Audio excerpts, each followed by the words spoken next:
Hello, Zach Murphy here. Thank you so much for taking the time to tune to my channel today. Today I'm going to be doing a communion message with partaking of the elements of communion here. So if you would like to, I would encourage you to get a little piece of bread or a cracker and some juice.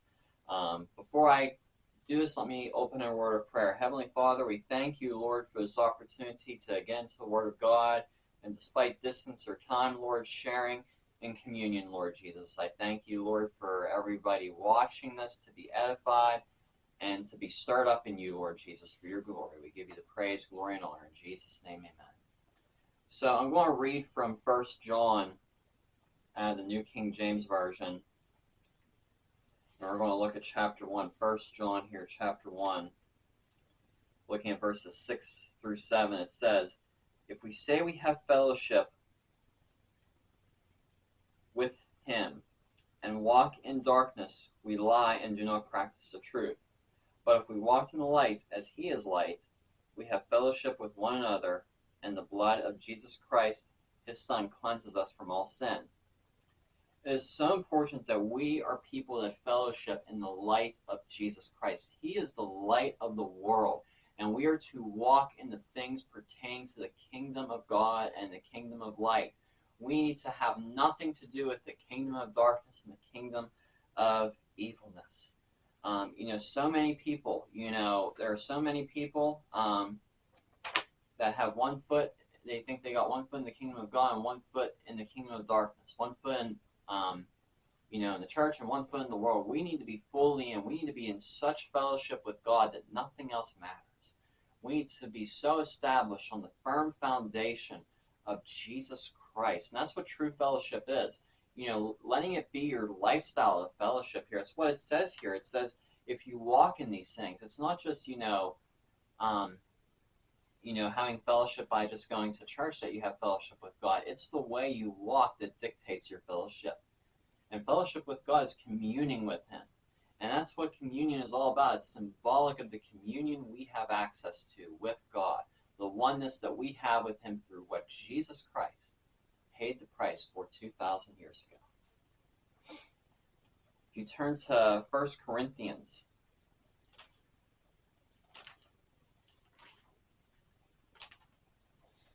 and we'll look at chapter 1 here.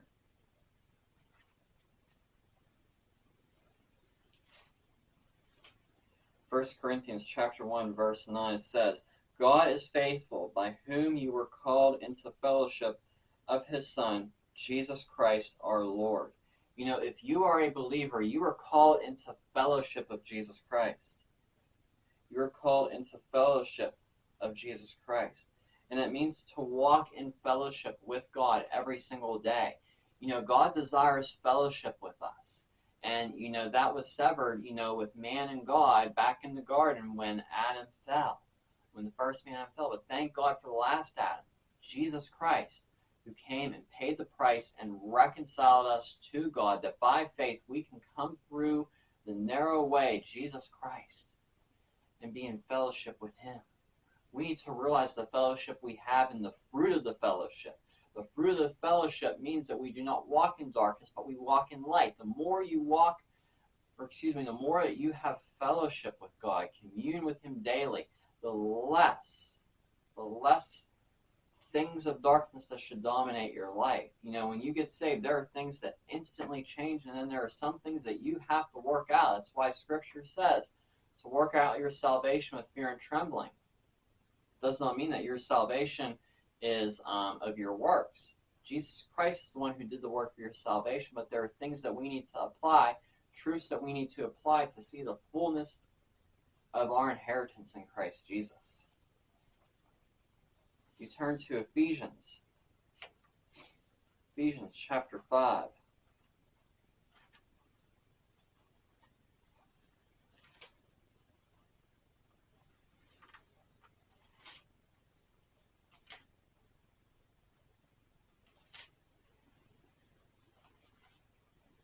Ephesians chapter 5, and we're going to look at verse 30. It says, "For we are members of his body, of one flesh and of his bones. It is so important that we realize that we are all members of the body of Christ. And we are sad to see that there's so much division in the body of Christ still today. So many denominations. We need to be of one accord as believers. We need to be united on the truth of God's word. And we have to walk in unity. We need to have love for others, even if they go to a different church than us. If they are settled on the truth of God's word, they are our brothers and sisters in Christ Jesus. We need to walk in unity. We need to walk in unity. When you have fellowship with God, you should have desire for unity with other brothers and sisters.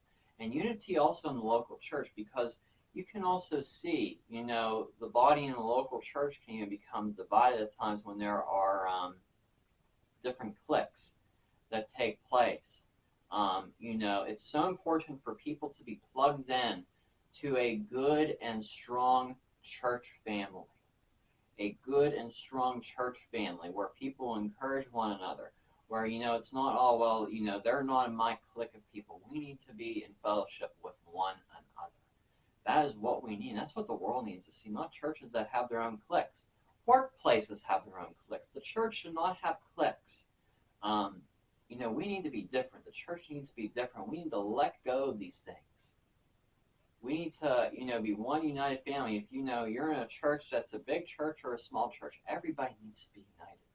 Everybody needs to be in fellowship with one another. Get people out of their comfort zones and fellowship with one another. That's what God wants to see. So what God wants to see is true unity in the body of Christ. If you back up to verse 11, it says, let me back up to verse 8 here of chapter 5 of Ephesians. It says, "For you were once of darkness, but now you are light in the Lord. Walk as children of light. For the fruit of the Spirit is all goodness, righteousness, and truth, finding out what is acceptable to the Lord, and have no fellowship with the unfruitful works of darkness, but rather expose them." Again, we are to not have fellowship with the things that pertain to the kingdom of darkness as Christians. It's so important that we do not walk in fellowship with darkness, but that we continually be people that walk in the light of Jesus Christ and shine that light. Don't just hold that light that you receive for yourself. Share it with others. Share it with your walk. Share it in word. Share it in deed. Be a fruitful Christian. We are all called to bear fruit for the kingdom of God. The more you fellowship with him, the more of his light that you will shine. The more that you fellowship with him, the more that he will pour into you, so you can pour out to others and be a willing vessel. And ask God to search us, because there are all things in ourselves, and myself included, that we need to work on with him, that we need to partner with the Holy Spirit. There might be still certain sins or certain behavior tendencies or thought patterns that need to go. And you need to get into a deeper place of fellowship with him and let the Holy Spirit help you work on those things, refine those things, so you can be a more perfect and clean vessel. A vessel of honor, a person of honor and integrity for the Lord. So as we partake for communion,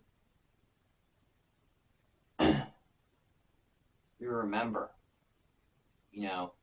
and just, Lord, we come before you, Lord, and we confess our sins to you. We thank you, Lord Jesus, that you are merciful, that your arms are wide open, Lord, and that we can come running to you, Lord, even though we fall, Lord, but we get back up in your strength. We just ask you, Lord, to empower us to walk this life. Amen. We remember that Jesus' body that was broke for us 2,000 years ago, by his stripes we are healed. I want to briefly share a testimony here of myself. Actually last August, August of 2024, I realized that I had on my one foot what appeared to be a cyst. And, from using Google MD, if you will, as we all do when we have something going on, we tend to look it up. Whether, you're worried about what it is or you want to look up a quick remedy for it. So I was looking it up, and it looked to be what, from what I was researching myself, a ganglion cyst on my foot. I was trusting God that, no matter what it was, it would be all fine. So I ended up going to a podiatrist, a foot doctor, and to have it looked at, I thought, to me, it looks like a ganglion cyst, so it should be pretty easy. They go and drain it in the office and put a bandage on it. It's the end of it. But I went there, and the doctor determined that it was actually not a ganglion cyst, but it was a mass of some sort, a soft tissue mass in particular on my right foot. And he said that I would need to have surgery on it to have it removed. It would be done in the operating room at the hospital, and he gave me some paperwork for having a preoperative exam done by my PCP, as well as some blood work and an EKG. I trusted God that if I have the surgery, everything would go smoothly. There'd be no complications. But I was most importantly and primarily focused on praying that this cyst would dissolve, that I would not need surgery. So the surgery was scheduled for September 14th at the hospital. And, I was praying for it every day. I prayed for it. And I actually took anointing oil. Every night before I went to bed, I put a dab of it on there and said, I thank you, Lord, that this is dissolved. Real simple, short prayer. I didn't pray real long, just real simple, declaring God's promise. And I ended up, I didn't really notice a change, maybe a very slight decrease. But I went to my PCP about 2 weeks prior to when the surgery was scheduled. I had the exam done, the EKG done. He had the blood work I had done the week prior, and I was cleared for surgery. The surgery was set. Everything was done for this surgery to occur. Under all circumstances, this surgery was set to happen on September 14th. However, the day after I had the exam done from my primary care doctor, I woke up and the mass was 50% gone. And this was on the top of my foot, and it was about as high as half of a grape and about as wide as maybe a quarter, just to give you an estimate for the size. And so I noticed it was about half gone, so I continued every day, thanking God and putting a dab of anointing oil on it every day. And by the weekend, Labor Day weekend, it was totally gone. Couldn't even feel it. And I called the doctor up on, Tuesday, and I got an appointment for Wednesday, went in, and he actually ended up looking on the wrong side of the foot for it, and I was like, it was over here, and he couldn't even feel it. And he was like, even if it was a ganglion cyst, I don't even feel like a little tiny something at all. There's definitely nothing there at all, and the surgery was canceled. Both in the big and small things, we can trust God that He is our healer. By His stripes, we are healed. That is a promise you can take to the bank every single time, that God is our healer. And thank God for doctors. There's nothing wrong with getting surgery. There's nothing wrong with taking medicine. When you have to get surgery or take medicine, trust God. Thank God that it's going to do good in your body to promote healing, and God will use it. We can be thankful for the advances in medicine. But above that all, every disease must bow to the name of Jesus, and by faith, we partake in remembrance that by His stripes we are healed.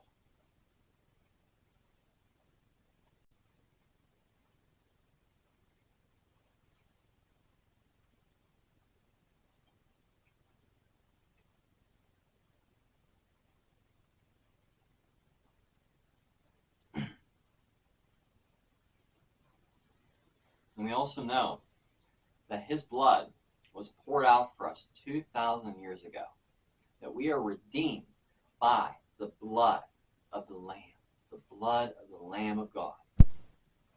We can walk knowing that the Lamb that was slain from the foundation of the world, His blood was poured out for us, His perfect blood, and His blood washes us of all impurity. No matter your past, it can be washed by the blood. And you can tell others, no matter your past, no matter how far gone you are, the blood can cover it all. and make you white as snow, pure. That's the good news here, that we can walk in total freedom, total healing, total forgiveness of sin, sickness, and death. Let's partake in remembrance of the blood that was poured out for us by Jesus.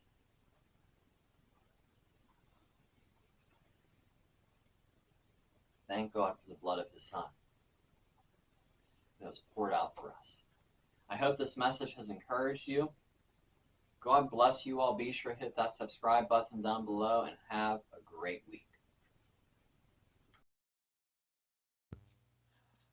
Okay, and if you would like to learn more about me and check out my other teachings as well as blog posts, you can go to my website, steadfast-etm.com. I post on there regularly, and you can also subscribe to a newsletter. There is a page there to look at missionaries I would encourage you to donate to as well as other links to other teachers of the Word of God that I personally follow myself, and I would encourage you to follow as well. And there's some other resources on there for Christian living and studying the Word of God. Additionally, I have a devotional available on the fruits of the Spirit. The print version is currently $7 and the ebook version is $2. I highly encourage you to check that out. It is a very fundamental teaching, and it's very easily laid out for you to understand and apply to your life. Also, I would like to encourage you to pray for CMI Global. I'm a part of that ministry fellowship there. I'm credentialed through them, and CMI Global is a ministry fellowship that helps equip and establish and strengthen the local church. So please join me in praying for leadership as well as provision and blessing for all the other ministers and churches within CMI Global. And the website cmiglobal.info is available for more information, or if you would like to donate to them. Also like to talk to you about the School of Discipleship through endurehardship.org/SOD, which is where you can check it out. I attended this program, and I'll be a graduate of this 2-year program as of May, at the end of May 2023. If you are looking for sound Christian teaching and discipleship, I highly encourage you to check this program. You can do it from anywhere. They do weekly Zoom meetings for you if you enroll, and the teachings are awesome. They will help strengthen your walk with the Lord and help you build a lifestyle of discipleship, which is very important. This is for anybody, whether or not you want to be in ministry or not. I believe this is crucial for any Christian.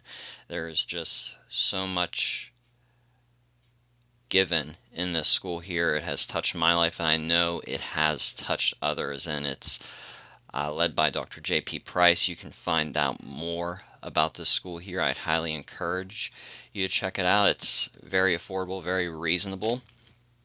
Again, I would highly encourage you to check this out, and I'm sure it will be a blessing for you as well, and share it with others. You might know somebody that wants to go through discipleship or go through some training to be better prepared for ministry. This is the place to do it at, and Dr. J.P. Price and the other instructors with this program do a very good job of pouring into all the students. I know it has helped me, and I trust it will also help others and be a blessing to others, and God is definitely using this program here.